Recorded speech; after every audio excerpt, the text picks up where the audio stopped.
thanks for tuning in for another episode of ReMinders. So this episode is a continuation of episodes 4 and 5, where I was talking with my partner Cara about our intention for a spring reset, spring clean of the external environment, decluttering our house and doing a deep clean in each of the rooms and setting our intention for each of the rooms. And then also correlating that to the internal environment as well, kind of cleaning up our relationship to what we're fueling ourselves with and why we go to food. Because as I mentioned in that other episode, that's been something that's been sort of an emotional crutch for me. So that's one of the big reasons for why I've been wanting to do something like this in general. And I think, not to speak for Cara, but I would imagine for her, a little bit more of her motivation is more of the external, just getting our spaces really intentionally set energetically. So those episodes was more of a informal conversation just about preparation for doing this thing.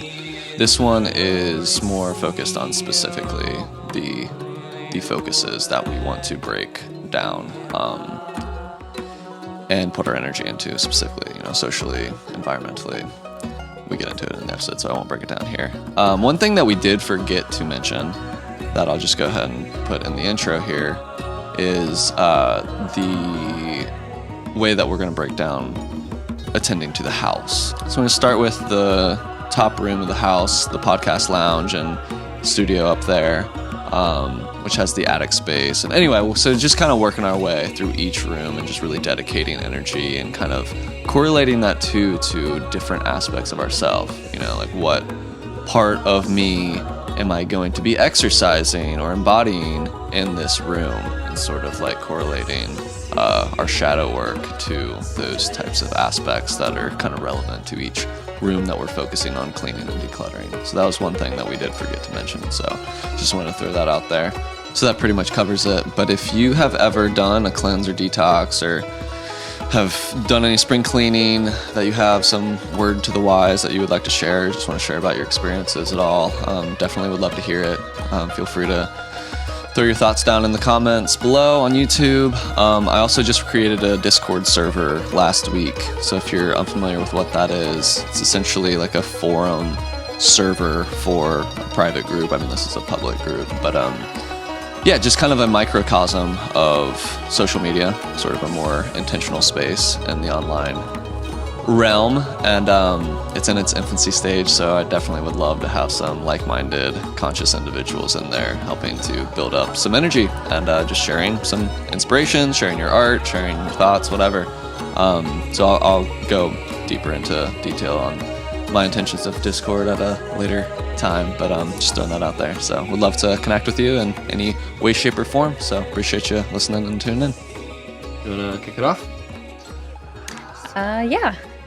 So we've got different categories. We do, yeah. So we have our social reset, journal, inner work reset. Kind of like evening routine, morning routine. Without being too routined, because that's something that we resist. Yeah. Free time reset. Yeah, it kind of goes with that last one. And then of course, the medicinal reset and the food which, reset. Yeah, goes along with food. Yeah. Yeah. And then our environmental reset. Yes. Yeah. Cool. Mm-hmm. So we got a 5-fold thing here.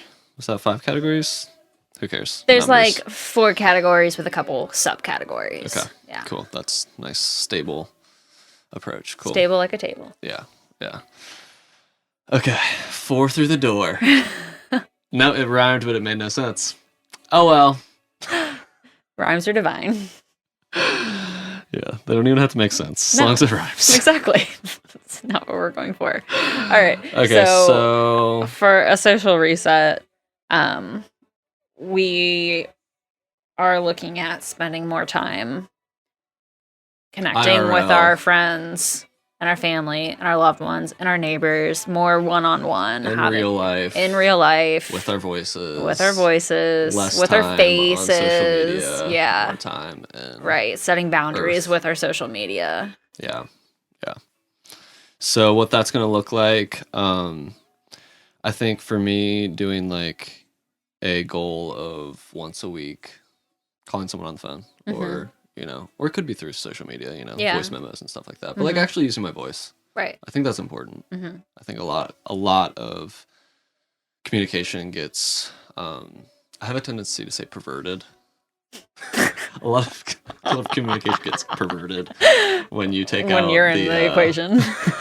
when you take out the tone of voice, inflections, the Yeah. actual humanity Right. of the words. Yeah. Like, dude, words are like the lowest part of the totem pole when it comes to communication. Oh yeah, your I mean, actual- body language yeah, is so much of it. yeah, tone of voice, which I know I could do better in enlivening the tones with which I speak. I have a tendency to like speak kind of monotoned, and I also Mumble have what and mumble.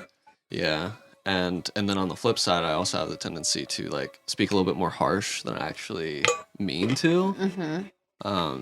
It's just like, dude, practice using your voice. Yeah. As a 30-year-old millennial, I mean, text has been my primary form of like, at least as far as daily conversation goes with friends, you know, like back in the AIM days, instant messenger, I like, remember. Yeah. And then of course your MySpaces, and for some reason Facebook is stuck around. Oh man, I was stoked about that one going old school and having something better than that. And I still believe that we're making our way towards that. That's honestly something that I feel that it'll be sort of a microcosm of the macrocosm. I feel that we will start as communities start breaking down this like overarching, I'm from this country, like, this global network that we're all, especially with Facebook and with the internet, we're tapped into this global culture in a certain sense. And I feel that that's where a lot of the perversion of our communication. We need to get you a thesaurus. No. Yeah, obviously not, just having fun with it. But you know what I mean? I think that local communities are going to start to be more, they're going to be stronger. Yeah. We're going to have stronger bonds in local scenes rather than in, let's all be a part of one big community, which, like, yeah, of course we are. We are a part of the earthly community of a species on Earth, But I feel that people will be able to bond together when we focus on what, our individual strengths are, what our individual worldviews are. And it doesn't have to be that ours is the right one. It's just like, yo, you see things that way. You wanna structure your community in that way. That's awesome. You do that. You do you. I may not see eye to eye with that, but we can respect that we each can do things a little bit differently. Yeah. And I think honoring that. Anyway, I brought that up to say that, like, I feel like social media moving forward, I can envision there being like more smaller tailored social medias rather than us all being on Facebook. Like us being on like one Discord community or something like that. I feel like Discord is sort of a step in that direction as far as like small communities, like Facebook groups, but like its own engine and own platform and stuff. I haven't checked out Discord yet. Yeah, I first got introduced to Discord through Noah's Discord, through Synchronicity Podcast. And I was on it, and I honestly just like, I mean, there's a learning curve to any new platform. Like when I first got TikTok years ago, way before you got into it. Because Noah was talking about it on Synchronicity Podcast. He was like, this is going to be the new social media. Like, if you're sleeping on it, get on it. And I checked it out. Yeah. And I was like, 15 seconds, because at that point it was only 15 seconds. I was like, 15-second videos? What am I going to do as a musician in 15 seconds? It's just like, not for me. And sort of the same deal with Discord. I was just like, it's just forums, whatever. Yeah. Like his is mostly geared towards crypto bros. Right. I wasn't really into that, but hey. Now you are. Now I have some crypto thanks to that server. Yeah, right. Legit. Someone, they've been doing these coin giveaways on Noah's Synchronicity Discord, and I won 1.2 AVAX. Oh, yeah. But it got me into crypto. I mean, that's a whole thing we don't need to get into. Right, but, right. But that could be an episode all in itself. Yeah, for sure. But yeah. So what kind of boundaries do you want to set up around your social media use? So we were talking about doing like business hours, Mm-hmm. rather than having access to social media 24 hours a day. Treating it like a store. You know, stores Yeah. close at a Right. certain time Mhm. at night, right? Bars close. Bars close. Yeah. Yeah. People turn off their porch lights. Don't be knocking on my door at 1 a.m. unless I let you know that we're partying and then I'd swing on through. You know what I mean? Like, yeah. yeah, I think business hours is the way to go. Mm-hmm. Just having a limit, a time window, Mm-hmm. and when it's past that, just setting that boundary. Yeah. For me, I'm gonna uninstall the apps from my phone. Mm-hmm. But I was also thinking, as a maybe alternative, maybe both, just having like my phone plugged in and like in the kitchen. Just Yeah. like my phone, treating it almost like a landline, Mm-hmm. you know, rather than this like device this little robot. Keep in your that back pocket always. Yeah. And always Always being in your reachable. line of vision. Yeah. Yeah. Constantly being tempted to check what's going on. Right. In our window. What am I missing out on? Yeah. I Yeah. mean, it's this portal, this window into this digital matrix that we're all getting. Honestly, our brains are getting hijacked by this stuff. Legit. At one point, it would be cool if we talked about The Social Dilemma, the documentary that talks just exactly what I was scratching the surface of. In that last statement, they go into some serious detail, and it was mind-blowing. It wasn't brand new information, but it really did connect the dots. I know I've said that to you. I know. You've heard me say that to people at least a dozen times, but like it's true. That's the way I relate to it. Like, it really connected the dots. Yeah, maybe that'd be a good one to get Jacob on for. Get some Gen Z perspective. Yeah. And Did he say he watched it? He just said he watched it in a class at the school, so he might have like, you know, nice. Yeah. Yeah, my little brother Jacob. Mm-hmm. Yeah, so that's where I'm at with it. Just those limitations. What about you? Yeah. I mean, you've been off social media for like months, right? Yeah, since like November. You've been off Facebook and Instagram. I've still had TikTok, which I feel like I have a mostly good relationship with. I definitely tend to binge every once in a while on it. But they're not like hour binges. But no, it's not. No, you know, like 20 minutes, half hour maybe. You know, I mean, I have gotten the message once from TikTok like, hey, you've been scrolling for a while. Maybe it's time to stop. I'm like, okay, from if the TikTok is telling me. Like creators. No, from the app. Like there was like a block and it was like. Oh, I've never gotten that. And it was only once and it was like pretty much like right when I got on TikTok. So like, I don't know if they you said do no, that and they're anymore. Like, she's not into it. Don't send her the alerts. She's in. Like, you can't tell me what to do. Yeah, I for some reason have that setting on YouTube. It tells me like every day, like dismiss. Well, I don't just go ahead and change the settings because it definitely doesn't deter me. I mean, I'm not, you know, I don't know. I have been spending a lot of time on YouTube lately, so that would be maybe something to like keep the phone in one location. Mm-hmm. Yeah, YouTube's never been my thing. It really hadn't been for me until recently. But yeah, there's just certain podcasts that I'll watch on YouTube and stuff like that. Yeah. Been getting into some nerdy stuff. Yeah. But I definitely am going to take your lead on, you know, in real life connecting with my friends, especially my family. Like, you know, it's not hard to pick up my phone and call my grandma. Like, it's so important. And like, the world to her. Yeah. And I definitely tend to just go with the flow of what's happening. And like, my friends are the ones that reach out to me. And it would be nice if I could flip it and be the ones to reach out and like make plans for in person. Cause I don't really like to talk on the phone. Yeah. I get distracted and I feel like it's a little ungrounding. It's ungrounding. And I just like texting. And I don't text a lot either. The pressure's on. Yeah. Because with text, you can ignore it.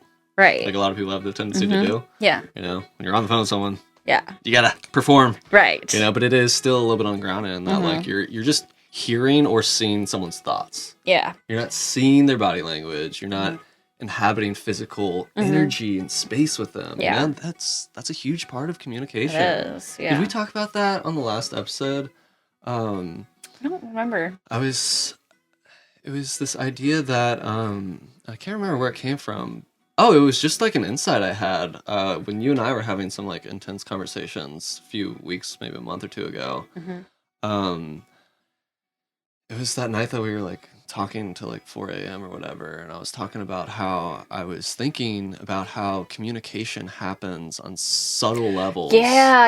First, that Mm-hmm. our emotions, as soon as you walk in the door Mm-hmm. with someone, your emotions are already communicating to one another. Yeah. Whether you consciously realize it or not. Mm-hmm. You feel the vibe of the room. Right. You know, you're emoting, you're empathizing with the energy of the room and Yeah. whoever's in it. Right. And that's what we were talking about, like, when like one of us gets home, like hugging, getting that heart to heart to like regulate into the same energy of being in Yeah. the same house. And like when you see your friends, give them a hug, you know, Mhm. regulate yourselves a Yeah. little bit. Yeah.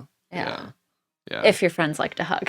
But that's what's sometimes ungrounding about that, because, you know, especially with COVID, you know, Mhm. people are now, which is just such a toxic byproduct of something that was already ugly, Yeah. you know, but just got so, the ugliness was just, I feel unnecessarily, but that's a judgment. It was sadly amplified, the ugliness. Mhm. Like, and part of that big shadow and byproduct of COVID has been this like amplification of social anxiety and this idea that like physical touch is dangerous, Mhm. you know, which is a dangerous mentality. I'm sorry, it is, you know. Yeah. So many Heart people are touch communication. deprived, not even knowing. Yeah, that's so true. Yeah. I mean, talk about just like, you know, chemical makeup of the human, you know. We need that was it oxytocin? Yeah. I remember one time I was like in high school and my mom just like, so I don't remember what we were talking about, but she just so seriously turned to me and she goes, "If you don't touch babies, they'll die." And, like it's true. It's absolutely true. But Why isn't that a job? But it is though. People like Is in it? hospitals and stuff. People volunteer to like just come and sit with the babies and like put babies like wow. on their chests Yeah. and like just there to have that So skin true. connection. Oh man. But it's just I just always think She about just that every blurted it once in a while. out. She just I don't remember what we were talking about, and it wasn't just like out of the blue, but it's just like if you don't touch babies, they'll die. Like she just said it so seriously. Like this is information you need to know. You cannot go the rest of your life without knowing this. It's been keeping me up at night. It tickled me. That's But yeah, hilarious. I mean, No, people to your need point. touch. And Yeah. just, I mean, platonic touch. Yeah.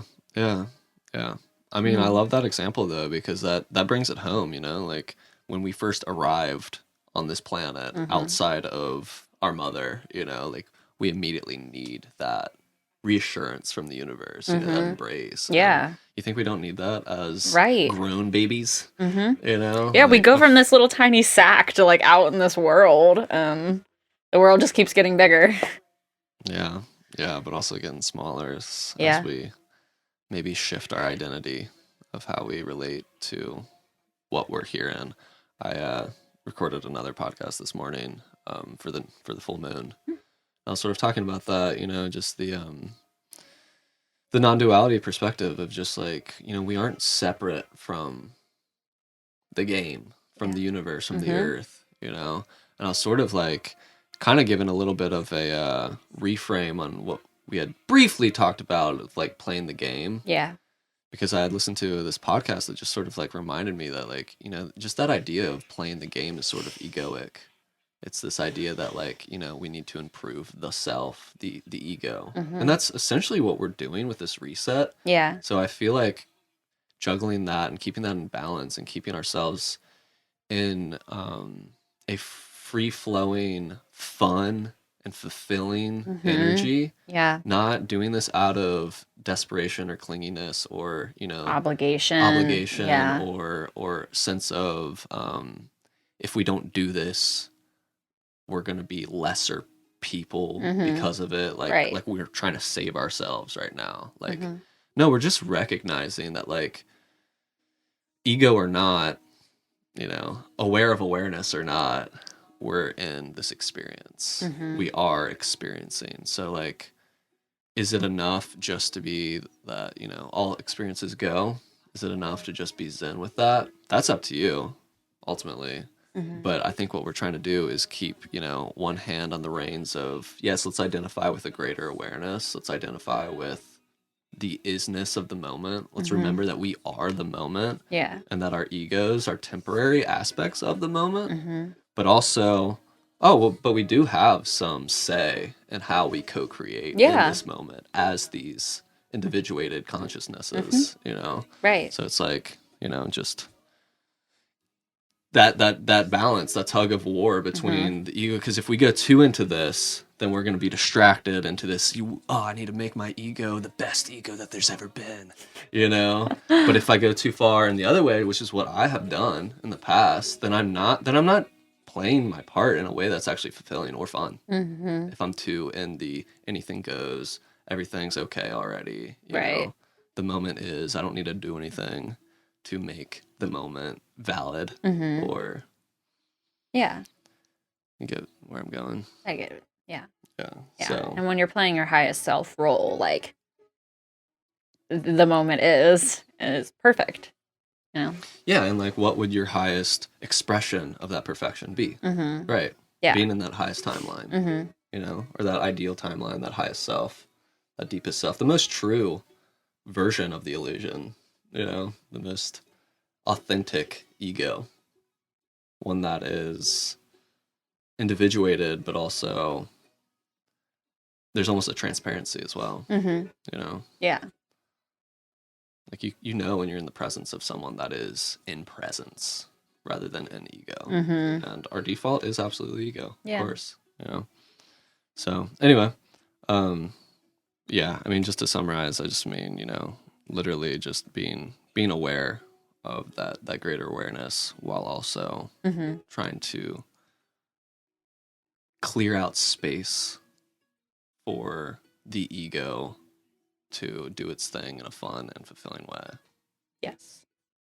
Rather than chasing my own tail, you know? Yeah. Or chasing the tail of the muse, whatever it is, whatever we're chasing. I don't want to be chasing. Yeah. I want to be in flow. Right. Being in presence. Yeah. Okay, so that's intention. Moving on. Did you have anything else you wanted to say about the social reset? Anything you want to say about like your taking time off of Facebook and Instagram? Was that notable? Was there anything notable in that? Because you kept up with it a lot longer. Like we did that together, right? Yeah. That was a long time ago. I think it was like Thanksgiving, the week of Thanksgiving. I did that.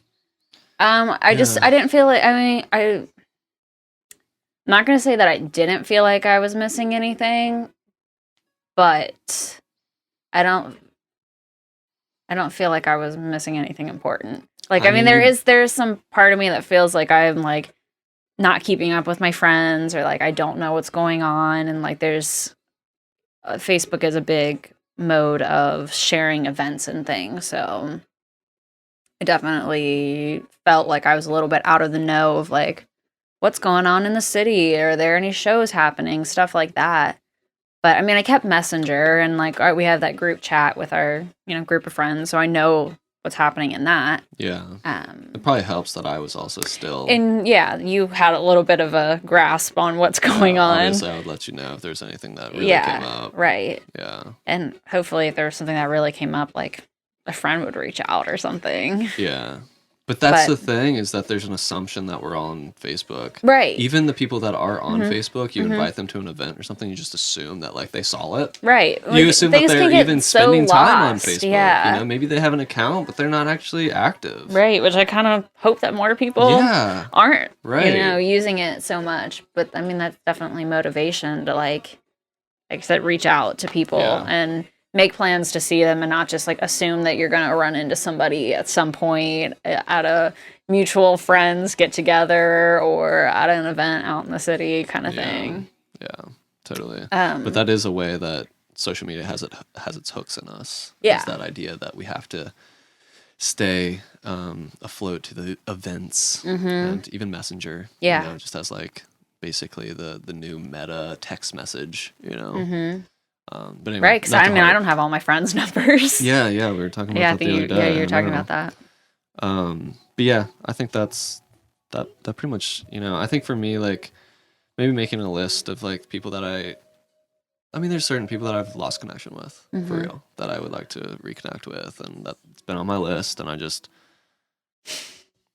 mean, at what point would I break my mold, my routine, Mm-hmm. to be like, oh, dude, hit up that person that you haven't talked to in years or whatever. Yeah. You know, like what's that catalyst going to be? Like, it's not just going to happen. Mm-hmm. You know, you have to want it. You have to make space for that. Yeah. And I've intended to do it, and I still haven't followed through. So, Mm-hmm. you know, if I get a little bit more intentional about doing that at least on a weekly basis, and having a sort of idea, a list of people that I want to make that connection with, I think that would be a good idea. Yeah. Like you said, your grandma, you know, just family and Yeah. And it doesn't have to be such a big thing. Like, because I feel like, especially when you've fallen out of touch with friends, so it feels like the next conversation has to be hours. Yeah, yes. right. So it's like, especially like during like lockdown and stuff, when I wasn't seeing my family, like I would call my mom and would be on the phone for 3 or 4 hours, and it was like exhausting to be on the phone. Like, and that's how I roll too. So it's like I kind of expect that. Yeah, you kind of but it doesn't have to. But that's part of the reason why I don't do it, because I'm just like, I convince myself, do I have energy for a 3-hour conversation? Do I even want to be vulnerable out loud? And that's how a lot of times I lose my inkling to reach out to people. Right. You know, so doing it from a place of like abundance rather than like, I'm feeling low, I should reach out to someone. Yeah. You know? Right. To pep me back up. Yeah. Or just not necessarily framed in the way that they're going to pet me, but just that I know through connecting that will raise my spirits. Right. And a lot of times in self-sabotaging habit, I know that that's true, but I won't do it because part of me is, you know, enjoying feeling bad. Yeah. You know, like I said before, there's lower aspects of self, you know? Yeah. Not going to act like that hasn't happened. So, anyway, anything else? To take us into the next section, I was thinking, like, I liked what you said about like keeping your phone on the charger, you know, that it's not in your line of sight all the time. A cool thing that could be to replace that with a notebook. Like, you have a notebook in your sight at all time, not at all times, but like in your presence. So like, if you have an idea of like, maybe you're in the middle of something, but you're thinking, oh, I need to reach out to this person, you know, write it down so it doesn't get lost, or, you know, and takes me into the journal reset, the inner reset that like, we have a notebook specifically for this reset to make a loose agenda for the day, like all the things that we need to get done, maybe some things that we want to get done, some things that we just want to do rather than achieve. Food log, just a general notebook to document our experience of resetting our energy. Right. Yeah, I think that's a great idea. And on that note, part of something that I struggle with is having evening routines is a serious struggle, and morning routines has been somewhat implemented over the last couple of years. It's mostly hydration and different forms of hydration. You know, water, apple cider vinegar, apple cider. Why is this apple cider vinegar? ACV, if you will. ACV. You know, little elixirs like that type of stuff. That's really been. I've finally gotten back to like drinking a lemon in the morning, doing oil pulling, you know, dental hygiene, stuff like that. Is what oil pulling is. I brush my teeth every day, don't worry. At least twice. At least twice. At least twice. I'll speak for myself. But anyway, yeah. So one single thing that I want to do in the evening is to keep a gratitude journal. Yes. And that is like a 2-part thing. First, you know, listing things that I'm grateful for, just to like dwell in gratitude, which I feel is like one of the highest energies to be in, for real. But also almost as a inverse to-do list to document the things that I did today, you know, including doing nothing. I rested. I can feel grateful for that, you know, feeling grateful for the things that I did accomplish, rather than starting the day with, I'm going to do all these things, doing maybe 1 to 0 of them, and then feeling bad about setting myself up to feel like I failed. Yeah. You know, setting myself up for success in this way of documenting the things that I felt fulfilled in doing. I like that. And I've thought about that for the last few days, and I need to keep my journal outside of the bedroom because you tend to go to bed before I do. Mm-hmm. And then I don't. That's a easy gate for me to not go through, the gate of, do I go in there and get my notebook and maybe wake you up, or like, you know what I mean? Yeah. Like, I keep it by my bed thinking that I'll do it before going to sleep. But you're not going But to turn the lights light are off, on. and you're already asleep. So that's, again, setting myself up for failure. Need a headlamp. Yeah. So I was thinking that your office could be like a Good place for wind me down to do place. that, Yeah. Oh, we could do that. Yeah. Yeah, that's a good idea. That's a Wind good idea. down, Mm-hmm. wind down environment. Cool. Yeah, 'cause it's the reading room, you know, like Yeah. reading Mhm. instead of doom scrolling, you Yeah. know, in the evening. Mm-hmm. I don't know when you guys do your doom scrolling, but mine usually takes place somewhere between 8 a.m. and 2 a.m. Oh my gosh. So can you describe what doom scrolling is? Oh, you've never heard that phrase? I've Really? never heard that. Oh, wow. Just anxiously scrolling, you know, just mindless scrolling. but Looking for also, the next doomsday. Well, that's okay. the thing. Is I that see. There's so much doom and gloom Yeah. in there the is. internet, you Mhm. know? And it's like when I shut off my phone, you know, there's a great meme going around that's a quote of Duncan Trussell, where he's like, some poor fool out there has no idea how angry he should be. That's right, or I've heard something that like one, that, you know? yeah. Some poor fool sitting by a waterfall has no idea how pissed they should be, or something like that. And so true. So true. Mm-hmm. And that's a whole another thing we could get into. But yeah, what else do you want to say about that? Pretty much handles journal, Yeah. free time reset.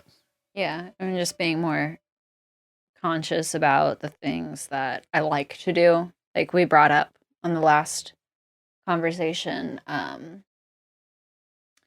not doing the things that we want to do because we feel like we don't deserve it Mm-hmm. because there's so many other things to do. Mm-hmm.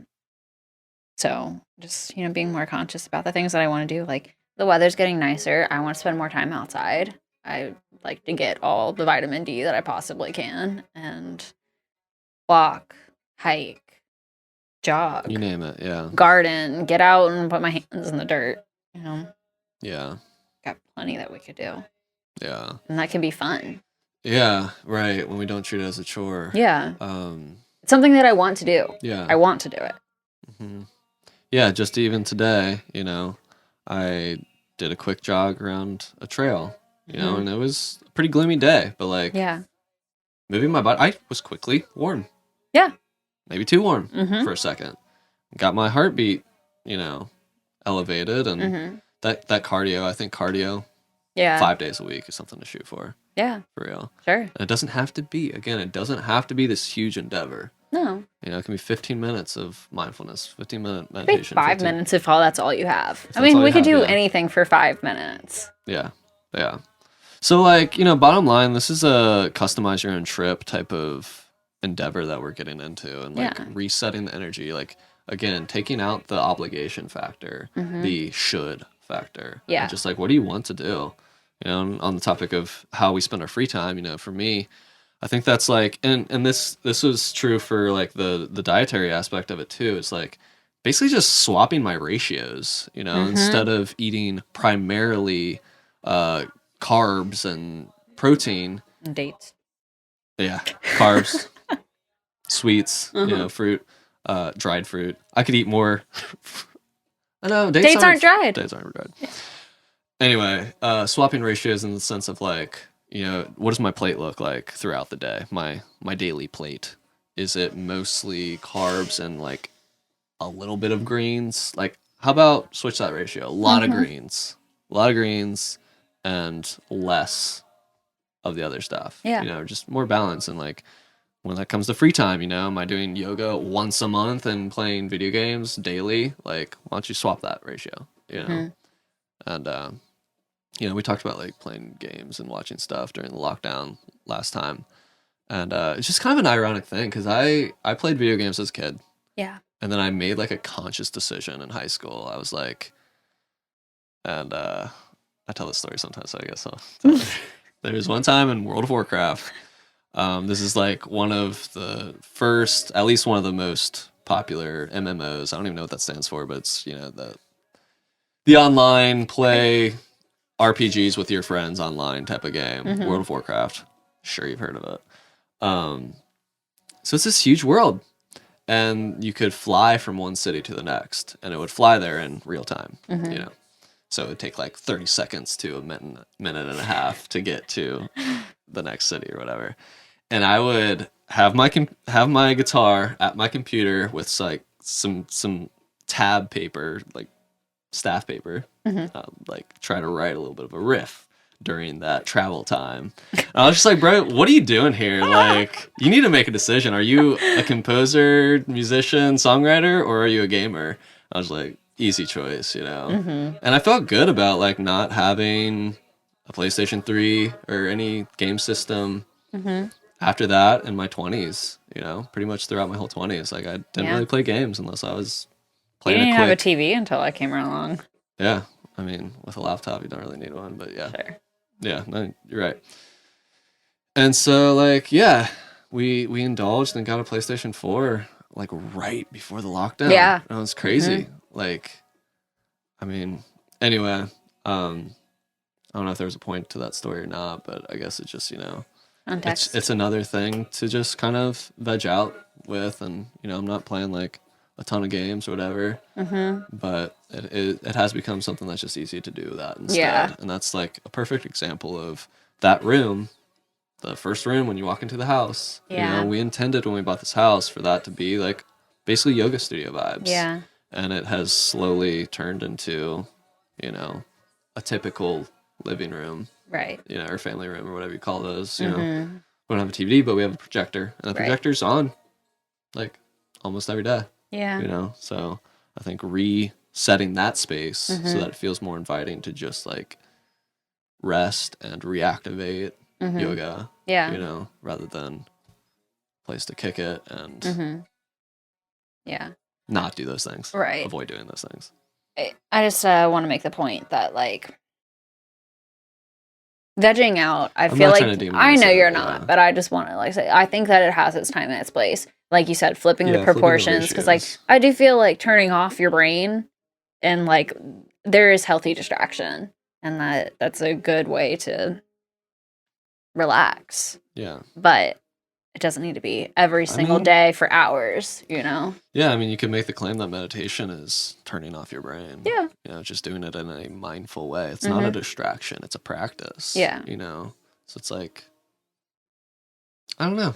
That's a debate we could have another time, but I hear you. I'm not here to make a, you know, 10 commandments of the right way to live and the wrong way to live. You know, to your point, I like playing certain games. I like RPGs. You know, Final Fantasy VII's remake is out right now, and there will be more parts, and I will be playing them. Right. You know, I'm gonna enjoy that. I'm gonna enjoy being in a different game, in a different experience. And when we have the projector taking up the whole screen, the whole wall, it's a sweet experience. It is. You Yeah. know? Like there's some good stories out there. Exactly. Yeah, and that's a story that deeply resonates with me. And but does that mean I need to replay every Final Fantasy that exists? I don't know. Probably not. You know, at least not a race to do so. Yeah. Which hasn't been the case. You know, whatever. I'm not trying to belabor the point, but yeah. To your point, I'm not saying that I will never play video games again, or that I feel shame in doing that, or that anyone should. You know, it's just it's about balance. It's just about mindfulness. Is this really what I want to be shining my finite resource of attention into? So one thing that I know is finite is my time on Earth. You know, how do I want to spend it? And is this gonna fill me in this moment? Yeah. Like, is this what's the best thing for me right now? Yeah. Or am I avoiding something? Yeah. You know. And anyway, so that's that. We can, you know, again, customize your trip. We'll figure out choose what your own other adventure. Yeah. That's the phrase of it. Customize your trip. Yeah. Just rolls off the tongue, you know. Everyone says that. Yeah, so what else we got? So we can get into the dietary things. Yeah. So we did a decent amount of that in the last episode. So, you know, like, I think talking about the term clean eating would be a decent thing to do because, you know, one of my cousins posted this TikTok that was this person talking about how the idea of clean eating is kind of bogus, that there aren't bad foods, that food is neutral, that chemicals are chemicals, and it's, you know, basically just making that claim that, like, I don't know verbatim what they said, but that was the gist of it. You know, that food is neutral. And I was like, I appreciate the sentiment. I don't know that I entirely agree 100%. You know, like trans fats. Those are pretty well documented to be not good for us because you don't find them in nature. You know? But as far as, you know, everything else, our proteins, you know, the protein versus carbohydrate, the fat versus sugar, you know, whatever, like all that thing. Like, yeah, I agree. We should relax our importance around that. And that ultimately things are neutral and it's about our relationship to these things. Yeah. But like, you know, I think part of that is being like really honest about like, you know, how do I feel after eating cheese and crackers versus how do I feel after eating celery and peanut butter? Something like that. Right. You know, how do I feel eating celery and peanut butter like a normal quantity versus like eating half of a jar of peanut butter. Right. You know, these types of things. Like, it is neutral, but I could have a cleaner relationship to these things. But yeah, so to your point, we're gonna go like clean eating for the rest of this month. Do you want to describe what that means to you?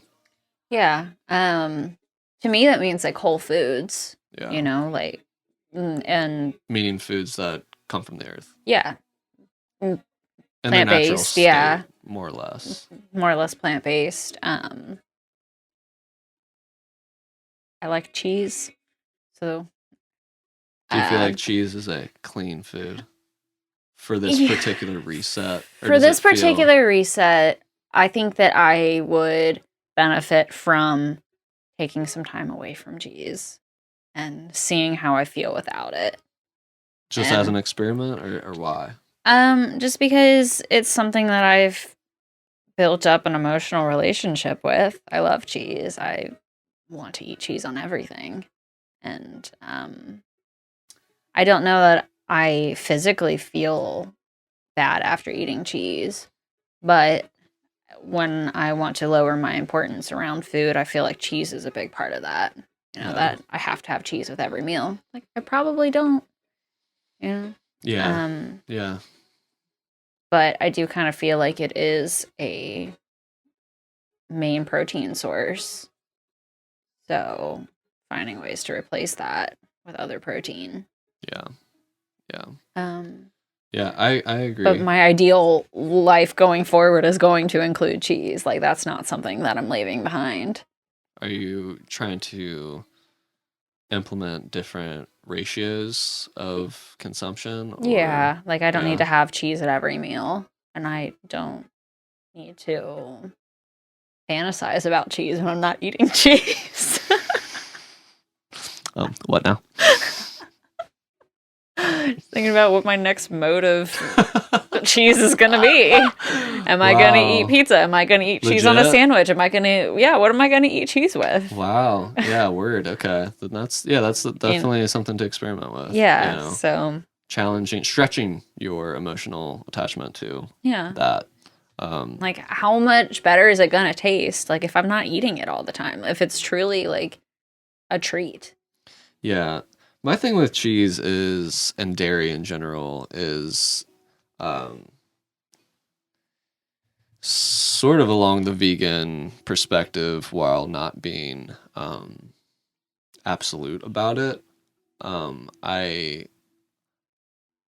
mean, the vegan perspective would be no eggs, no honey. Those are both pretty much staples in our diet. I could probably eat less eggs, but I don't really eat that much of them. To me, it's about like mucus forming foods, and I'm gonna have Ryan on the podcast at some point to talk about the mucusless diet, and he can give us more information on that. But I feel that cheese, I feel that it's mucus forming, and I feel that I would benefit personally from less mucus Mhm. laden food. Yeah. And it might be that way for eggs too. I'm not sure. But my main thing with cheese is that I would feel fine about it being a treat of sorts, a delicacy, if I knew where it was coming from. And even though we buy organic cheese, like we talked about before, that is kind of almost a BS label. Sometimes it's hard to trust that organic means sustainable, Yeah. you know? So that's my main thing, is that I do not want to invest in the dairy industry, and the treatment of cows and livestock and Yeah. stuff like that. We buy, pasture raised eggs, pay a lot more for those, Yeah. and hopefully those are true marketing, hopefully those are authentically advertised. Mhm. Because yeah, I don't feel that that's something to invest in, to treat animals as commodities, as little biological robots that are here for our bidding. Yeah. That doesn't feel like a sustainable flow. It doesn't feel harmonic with our environment. Mhm. I'm not, again, not being absolutist about this. I don't think that we shouldn't collaborate with animals. And as we were talking about last time, like I don't inherently think that people shouldn't eat meat and that there's no healthy way of consuming meat. Maybe at some point I'll change my mind on that, but right now I think that that could be a healthy collaboration. If it's a collaboration and not a siphoning and a slavery, essentially. Siphoning's a good word. Because we're energy, and if those animals are carrying, if they have cortisol flooding their bloodstream for their whole lives, and they see the light of day like 0.1% of their life, like no, that's not going to be a high vibration to ingest and consume and collaborate biologically with. So off the soapbox on that for now, but yeah, I feel like I could definitely cut cheese for this time period. Yeah. And bring it back as a delicacy, hopefully from farm markets and that type of right. Well, I was just reminded of boundary with it. like what were those boxes that you guys would put together for the markets at Brighton Center? Wouldn't there be like people would come in like once a week and they would get a box of what was ever available that week? Are you thinking of commodities? No, that's not what I'm thinking of. And I know like local farms do it, and I know it's something that you can order through like ETC that like they put you order like I need this much food for this many people for this amount of time, and they like put together boxes. That was our harvest. Yeah. But you didn't put together. Actually go that way but yeah. Okay. Yeah. But I was thinking that could be a good thing, like we would get our eggs delivered from the farm, from local farms, whatever produce is fresh that week. Oh yeah, that's a great idea. There's probably a dairy form of that too, where they, farm fresh dairy and stuff from local places. Yeah. That would be a good thing, and that would free up so much grocery time too, Yeah. And really like eating what's good and what's in season. Yes. And it would reallocate our investment out of the Kroger monopoly and out of the big supermarket culture, which blessed be. Like obviously I'm grateful for our access to resources for sure, but I do think we need to get serious about being mindful about how the systems and the structures that allow for that to be. As we talked about last time, so much waste is a byproduct of that particular structuring of the way we manage and organize with supermarkets is not sustainable. Yeah. It's not sustainable. We don't need to be creating food that goes to waste. Are you on Dumpster Dive Talk? No, I'm not. I'm on Dumpster Dive Talk. And just one. Go on. It's pretty wild the things that people get from dumpster diving, and it is all good stuff.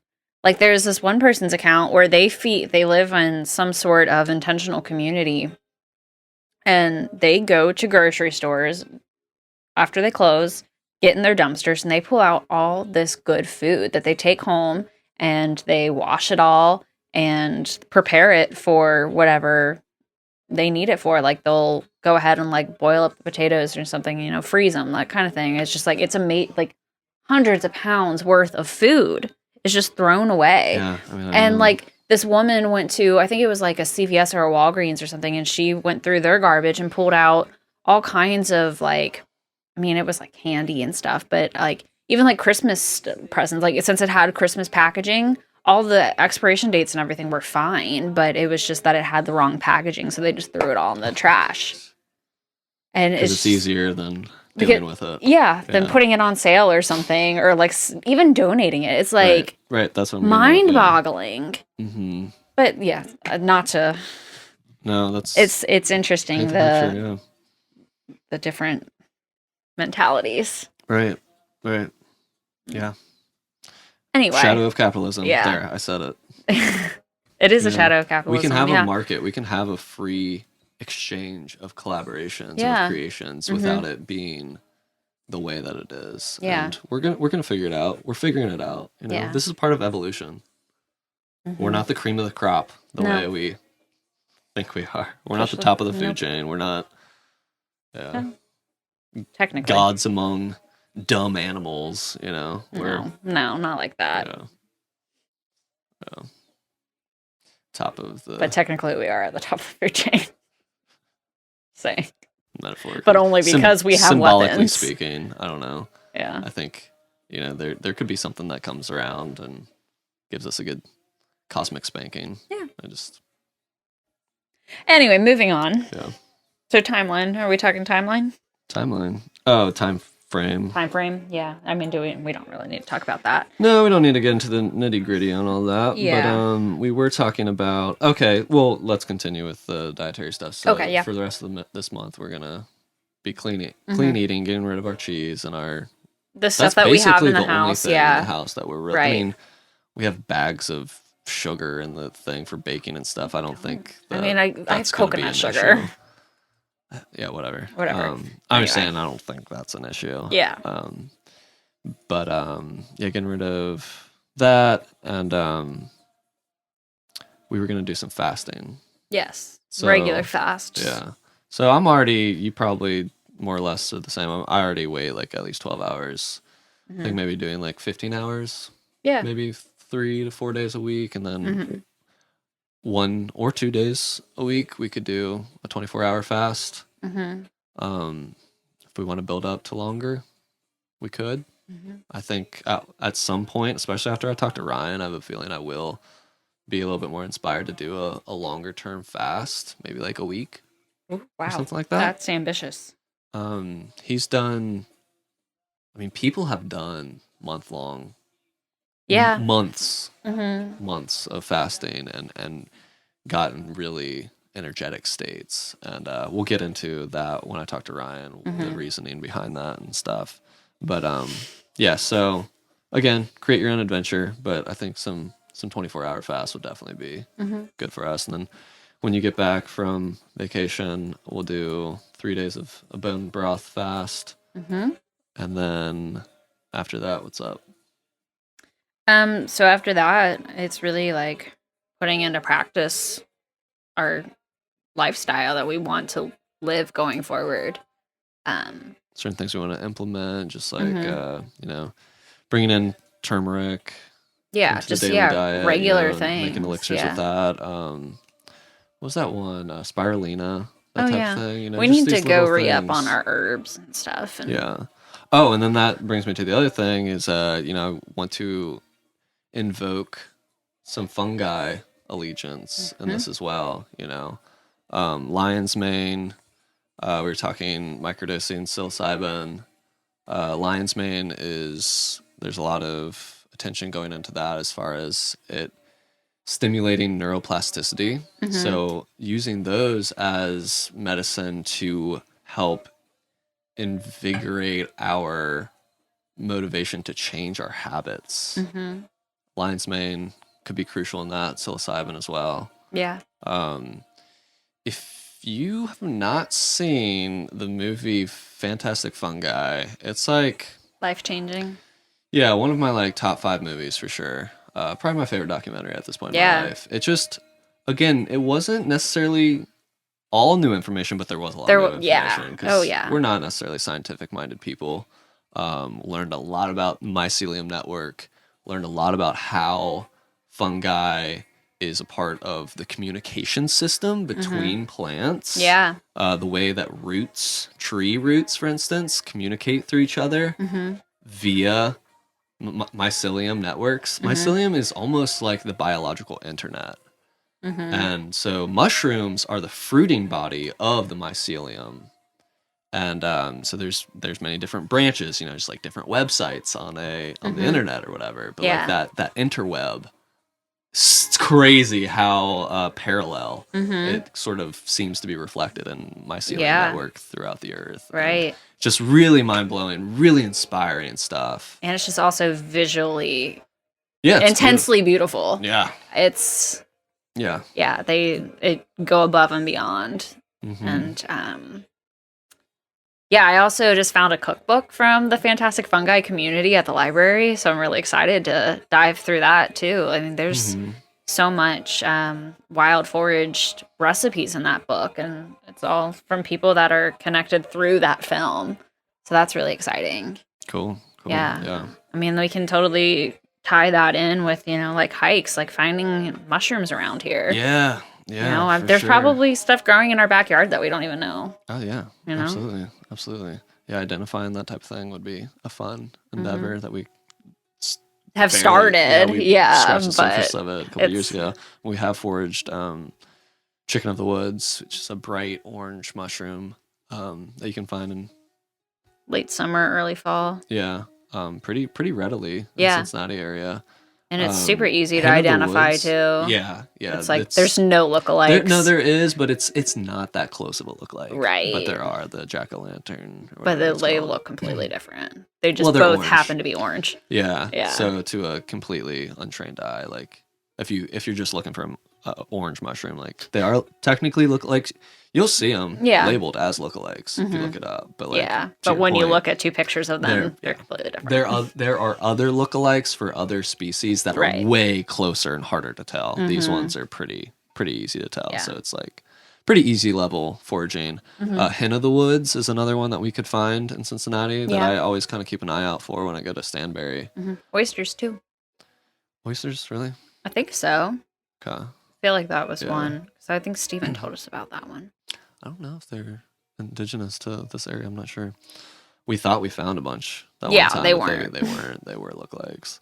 But anyway, yeah. So lion's mane, definitely. I think we're gonna start grab some of that mud water coffee substitute. Joe brought me some the other day, Oh, that's nice. and it was good. It wasn't like the most flavorful thing. Like you can add some milk or Make honey- it into like honey. a latte. yeah, Yeah. But I mean, Enjoy your life. I'm good with drinking earthy type stuff like that. I think Yeah. that would be a perfect caffeine I wasn't going to say a anything. coffee substitute. I think I made that transition because I was thinking we haven't really talked about like that being a part of clean eating. Yeah, you know, the dropping caffeine. the Yeah. I think I'm gonna have matcha like a little bit here and there, Mm-hmm. maybe like microdose matcha. But yeah, I think getting to the point where caffeine is more of a treat than a crutch Yeah. would be good too. But yeah, anything you want to say about all that? What about the microdosing? Anything you want to say about that? Microdosing, I mean, I'm really just looking forward to collaborating with the plant ally. Not even really a plant, but Yeah, the close fun enough. guy. The fun guy. To help rewire some things, It's a perfect time. Yeah. Spring reset. Yeah. Yeah, I mean they're just they're I don't want to say small tools. They're small. They're but mighty Yeah, tools. they're mighty.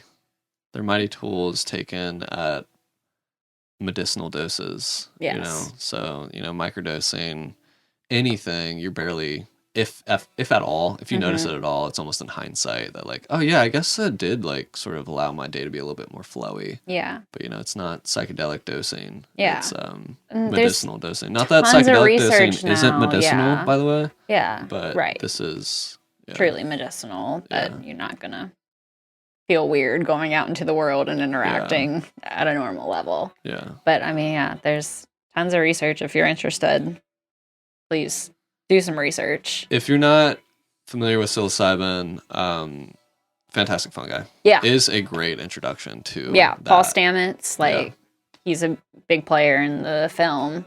It's his film, and he Yeah. and he gives his personal It's not account. his film. It's not? No. Some guy named like Paul or something. Last name Stamets? His name is Paul Stamets. Hold on. It's somebody else. I read it. Yeah. Okay, well, it is. He's a player. narrates it. Yeah. He's He doesn't narrate it. Brie Larson narrates he doesn't narrate it. He's interviewed in it. He's like the main guy. It follows like his journey, and it talks about his company. And I mean, he's a key player, absolutely, but it's not his he's like the film. main character in the film. Yeah. I thought he was the director, maybe not. I think he's probably a producer, but Yeah. it's not his film. I think his name's like Jordan or something. Okay. Well, I mean, I knew that he didn't I'm just make coming it up on with his names. iPhone, like in his basement by Yeah. himself or anything. But yeah, like it's basically a Paul Stamets film, Okay. In the The sense guy who made it probably wouldn't want to hear that. in the sense that you would say like, oh, like a Brad Pitt film. Yeah. You know what I mean? Yeah. I'm not saying that this guy, no one else He collaborated. wrote it, directed it. Yeah. It feels like his project, but yeah. Credit where credit's due. Yeah. I don't know the director. But the point being, Paul Stamets gives his personal account with psilocybin. Yeah. And at the end of the film, they talk about people taking psychedelic therapeutic doses of psilocybin and, essentially like coming to terms with their death. Did I say fatally diagnosed patients? I don't think you did. I say did. patients at all? I don't know that you did. Okay, what did I say? Did I say elderly? Honestly, I don't remember now. They gave it to old people and they stopped fearing death. Yeah. If that's what I said, that's not exactly what I meant. Rewind. Hold on. Let's just start that over. Okay.